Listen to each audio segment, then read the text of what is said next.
Okay, so last lesson we talked about fractional exponents.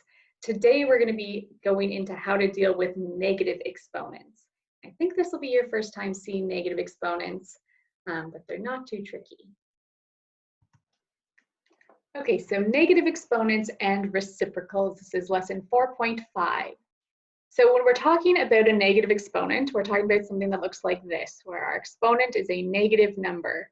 In order to get rid of that negative exponent, we are going to take the reciprocal of the base, which just means flip it upside down essentially, and that makes the exponent positive.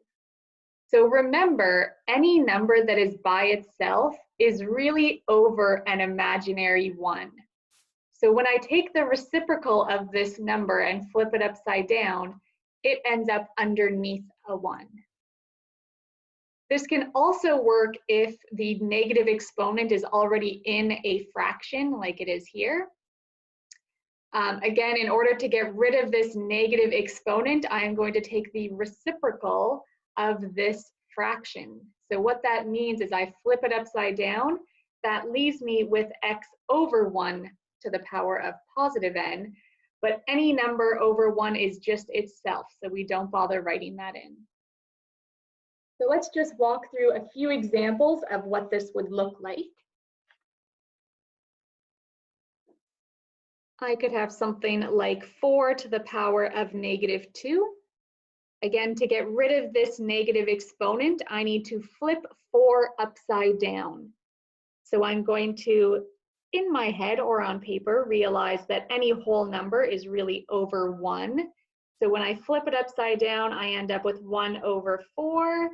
And that makes my negative 2 positive instead.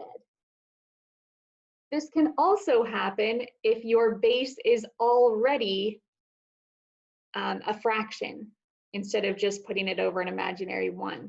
So I might have something like 3 over 4 to the power of negative 3. I need to get rid of this negative exponent here. So I take my entire fraction and I take the reciprocal of it, which means flip it upside down. So I end up with 4 over 3, and that makes this negative exponent positive. So I end up with 4/3 all to the power of positive 3. The one thing that sometimes trips people up is what to do if your base is a negative number. Like so. Once again, we want to get rid of this negative exponent. So I'm going to take my fraction and flip it upside down.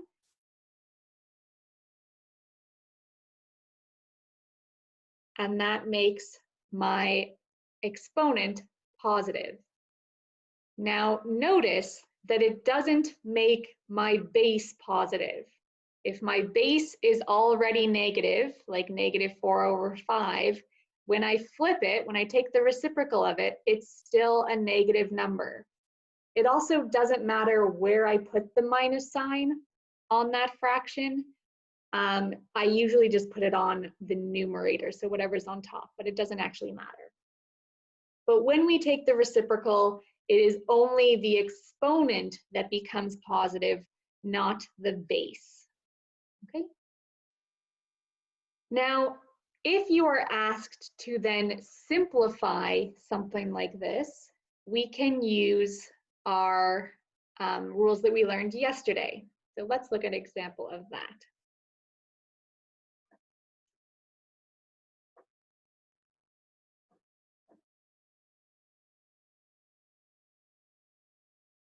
So this time I'm combining the negative exponent that we're learning about today with the fractional exponent that we learned about yesterday. So our first step will be to get rid of the negative exponent. And I do that by flipping my base upside down. And now I have a positive exponent. Note that even when my exponent is a fraction, it does not get flipped upside down. Only the base gets flipped upside down. The exponent's sign just changes. From there, I can convert it into a radical like we did yesterday.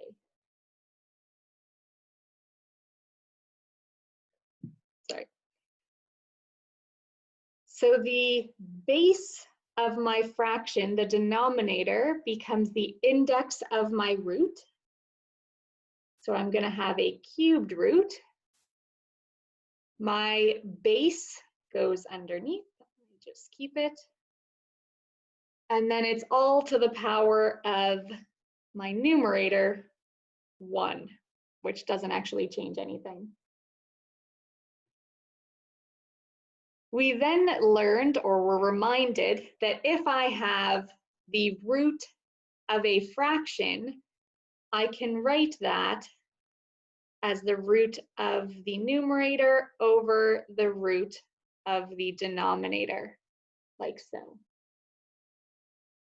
And then the last step is to just actually solve this. So if you plug the cubed root of 125 into your calculator, you would get 5. And the cubed root of 8 is 2. So that would be your final answer. Okay, so this first step is just writing it with a positive exponent. If it asks you to actually simplify or solve, you go all the way to this last step here. Okay, so your first step is to get a positive exponent. Make exponent positive, and we do that by taking the reciprocal of the base. So we flip our base upside down, that gives us a positive exponent. Then our next step was to write the fractional exponent as a radical, which is what we learned yesterday.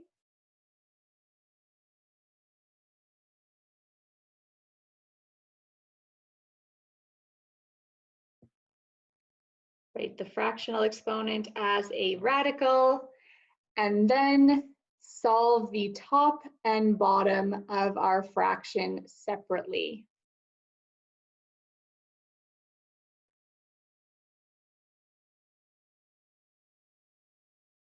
So solve our radical, the top and bottom solved separately. You do want to make sure that you're not ending up with a decimal. So we don't need any decimal answers. We want to keep either whole numbers or fractions. So the answer must be a whole number or a fraction. It cannot be a decimal. No decimals. Okay, and that is it for that lesson.